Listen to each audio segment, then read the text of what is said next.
문제가 생겼어요. 근데 그걸 해결을 해야 되는데 갑자기 뭐 연락을 끊고 이제 잠수를 탑니다.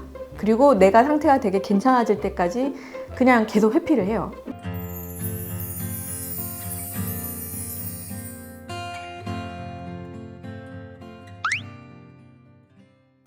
안녕하세요. 법률사무소봄의 대표 변호사 정현주입니다. 제가 이혼 소송을 많이 하게 되면서 이제 이혼으로 가게 되는 사람들의 특징 같은 것들이 좀 있는데, 오늘은 그 부분에 대해서 좀 진솔하게 이야기를 한번 해보겠습니다. 처음부터 보이진 않는데요. 이렇게 솔직히 이혼 소송을 하면서 상대방이 나온 태도라든지 아니면은 이야기를 들으면서 어떤 문제가 있구나라고 이제 알게 되는 경우들이 상당히 많습니다. 그 특징을 말씀을 드리면, 일단 첫 번째로는 이제 억압적인 태도를 들 수가 있는데요. 조금 풀어서 설명드리면은, 기본적으로 어떤 인간관계에 문제가 생기는 거잖아요. 이혼이라는 것도 굉장히 통제적인 성향을 갖고 계시는 분들이 있어요. 예를 들면은 당연히 의논을 해야 될 일인데도 그냥 통보하는 사람. 나 뭐 오늘 10시에 들어올게. 또는 뭐 이렇게 해. 이런 식으로 이렇게 통보하면서 억압을 하고, 그리고 그 과정에서 어떤 의견 조율이 별로 없는 거예요. 그리고 또 억압하시는 분들의 특징이 뭐냐면은 말을 좀 함부로 한다는 건데, 좀 다정하게 말을 하지 않고 같은 말도 명령적으로 한다든지 그런 식으로 통제를 하시는 분들, 그런 분들이 좀 특징으로 볼 수 있습니다. 그리고 두 번째로 의존하는 성향도 이제 문제가 되는데요. 어떤 관계에 있어서 이렇게 한쪽에서 한쪽한테 의존을 하거나 이런 것 자체를 나쁘게 볼 수는 없어요. 보통 억압은 어떻게 봐도 이건 나쁘다라고 볼 수 있는데, 사실 의존은 어느 정도 다 하거든요. 근데 제가 말씀드리는 의존은 지나치게 이제 수동적인 경우. 예를 들면 우리가 싸웠어요. 다툼이 있는데 절대로 미안하다는 말을 하지 않고 상대방이 나한테 와서 어떻게든 나를 끌어내 주기를 바라고, 상대방이 먼저 말을 걸어야 되고, 무조건 내가 미안하다고 먼저 말을 해야 되고, 사실 의존을 하면서 회피를 하는 건데요. 내가 만약에 어느 정도 독립이 되어 있어요. 의존이 아니라. 그러면 어떤 문제가 생겼을 때 그 문제 자체를 갖다가 그냥 그 자체로 봅니다. 아, 나는 이런 잘못이 있고 너는 이런 잘못이 있어 라는 게 눈에 보이는데, 너무 의존을 하다 보면은요, 내 탓이 아니고 상대방 탓이 되는 것 같아요. 한쪽에서 한쪽에게 너무 수동적으로 의존적인 그런 성향이라고 한다면은, 많은 것들에 대해서 이 상대방이 탓을 하게 되다 보니까 그 상대방이 굉장히 힘들어지는 것 같아요. 기본적으로는 좀 자립적인 그런 부분이 필요한데, 그냥 모든 것을 함께 하려고 한다든지, 일거수일투족을 내가 알아야 된다라든지, 안 그러면은 내가 너무 우울해서 뭐 잠이 안 온다든지, 그런 식으로 약간 지나치게 의존하는 성향도 좀 문제가 될 수 있는 것 같습니다.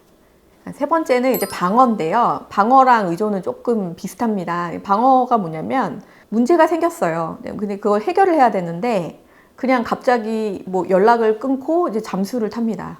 그리고 내가 상태가 되게 괜찮아질 때까지 그냥 계속 회피를 해요. 그리고 어떤 문제가 생겨서 이런 점 때문에 내가 서운했어 라고 얘기를 하면 방어적인 사람들은 어떻게 나오냐면은, 너는 안 그랬어? 너도 마찬가지잖아. 이러면서 자기의 어떤 잘못에 대한 거를 그냥 무조건적으로 튕겨내버려요. 그리고 이제 상대방 탓을 하기 시작합니다. 그러니까 의존이랑 약간 비슷하긴 한데, 방어적인 분들은 약간 감정적입니다.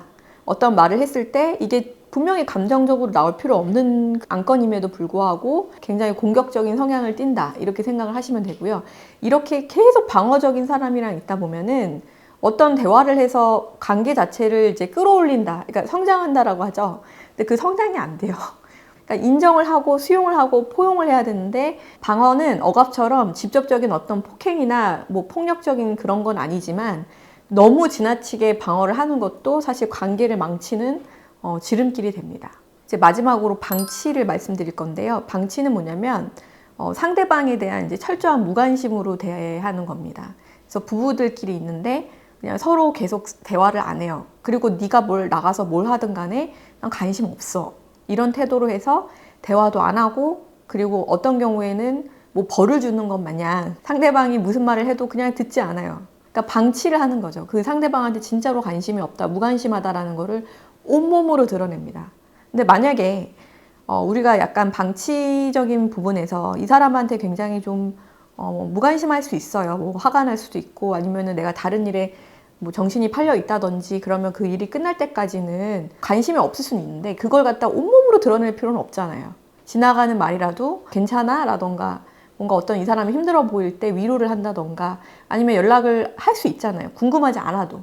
그런 것들이 사실은 쌓이고 쌓여가지고 또 그런 상황이 또 넘어가다 보면 또 그 시간이라는 게 또 괜찮게 넘어가서 서로에게 끈끈한 정이라는 게 생기는데 내가 화가 났고 내가 이 사람한테 관심이 없다라는 거를 정말로 온몸으로 드러내는 그런 경우들이 있는데 그것도 마찬가지로 상대방한테 똑같은 마음을 들게 하고 똑같은 행동을 하게 하는 것 같습니다.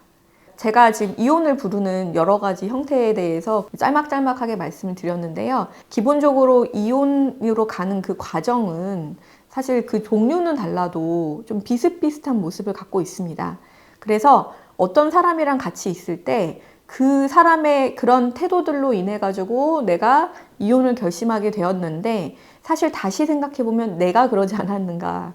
내가 상대방한테 분명히 뭐 방어적이고 억압적이고 그리고 방치를 하고 뭐 이런 식으로 행동하지 않았는가. 그거를 잘 생각을 해보시면 좋을 것 같아요. 만약에 내가 그러고 있다라고 하면 이거는 분명히 관계를 망치는, 관계를 종료시키는 그런 관계로 가고 있을 수 있거든요. 그래서 그 부분들을 조금 생각을 해보셔서 이런 어떤 행동들에 대해서 다시 한번 생각해보는 그런 계기가 되었으면 좋겠습니다. 예, 오늘은 이제 이혼으로 가게 되는 어떤 관계의 종류에 대해서 알아보았는데요. 저희 영상이 도움이 되셨다면 좋겠습니다. 예, 정현주 변호사였습니다.